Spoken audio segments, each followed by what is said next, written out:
বিয়ের ঘোষণায় দফ বাজিয়ে ব্যান্ড পার্টি করতে বলেছে বিষ্ণু ঈসা ইসলাম। আবার আল্লাহর হাবিব সাল্লাল্লাহু আলাইহি ওয়াসাল্লাম বলতেন আলিনু আন নিকাহ বিদ দুফুফ, এলাকায় যখন তোমাদের কারো বিয়ে হয় দফ দিয়ে ব্যান্ড পার্টি করে জানিয়ে দাও। ঢোলের ব্যান্ড পার্টি না, গিটারের না, হারমোনিয়ামের না, বংশী বাজায় কে রে সখী, বংশী বাজায় কে? ওই বংশী দিয়া না, ওই বংশী হারাম, বাঁশি বাজানো হারাম, কিন্তু দফ বাজানোকে হালাল করে দিয়েছে কে? বিয়ের ঘোষণায় দফ বাজিয়ে ব্যান্ড পার্টি করতে বলেছে বিষ্ণু ঈসা ইসলাম। কারণ বিয়েতে একজন নারী পুরুষের যেই সম্পর্ক হয়, জিনা বা ব্যভিচারে একই সম্পর্ক হয়, পার্থক্য হচ্ছে এটা সামাজিক স্বীকৃতি আছে, জিনার স্বীকৃতি নাই, ঠিক কিনা? এজন্য বিয়ে গোপন করে করা যায় না, এটা অ্যানাউন্স করে করতে হয়। ওমর ফারুক রাদিয়াল্লাহু তাআলা আনহু যখন মদিনার খলিফা, উনি বলতেন লুকিয়ে লুকিয়ে যদি কেউ বিয়ে করে, সমাজের আশেপাশে তার প্রতিবেশীরা যদি তাদের দাম্পত্য জীবন সম্পর্কে না জানে, আমি তাদের দুইজনকে জিনার শাস্তি দেব।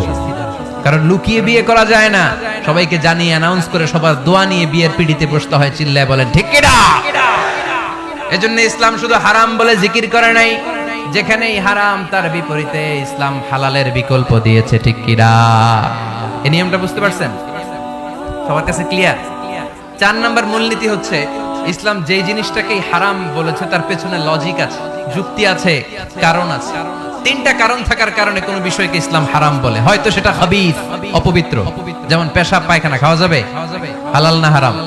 কারণ এটা অপবিত্র, ঠিক কিনা? 2 নাম্বার হচ্ছে মুদির, এটা ক্ষতিকর। ইয়াবা খাওয়া, এর মধ্যে অনেক লাভ আছে না?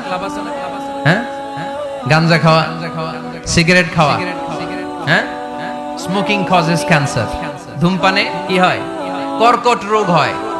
পৃথিবীতে এই একমাত্র খাবার যেটা টয়লেটে ঢুকে খাওয়া যায়।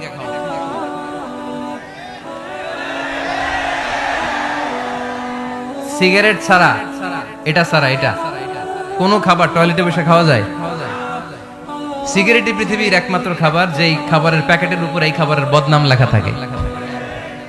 কালিয়ারার বাজারে এক ধরনের বিস্কুট আসছে, মনে করলেন, দেখলেন যে বিস্কুটের গায়ের মধ্যে লেখা এই বিস্কুট যেই খাবে তারই ডায়রিয়া হবে। খাবেন? দোকানওয়ালারা কি কইবেন? তোরটা তুই খা, তোর ডায়রিয়াও, তোর 14 গোষ্ঠীর রোগ, আমরা খাবো না টাকা দিয়া, ঠিক কিনা? কি আজীব তামাশা! এই সিগারেটের উপরে লেখা এটার বদনাম, যে এটা খেলে কি হয়? ক্যান্সার। এরপরও আমরা খাই। তারপর এটা হয় টোবাকো প্ল্যান্টস থেকে, তামাক পাতা থেকে। কালিয়ারায় তামাকের চাষ হয় নাকি? তামাক পাতা কেউ দেখছেন? এটার আবার বেড়া টেরা লাগে না, কারণ ছাগলও মুখ দেয় না। কথা কি বুঝতেছেন? তো যেটা ছাগলও মুখ লাগাইলো না, আশরাফুল মাখলুকাত হয়ে, আল্লাহর শ্রেষ্ঠ জীব হয়ে আপনি এটা মুখে লাগাইতে পারেন?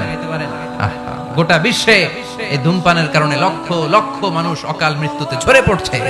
এটা হালাল না হারাম? কারণ এটা মুদির, এটা ক্ষতিকর।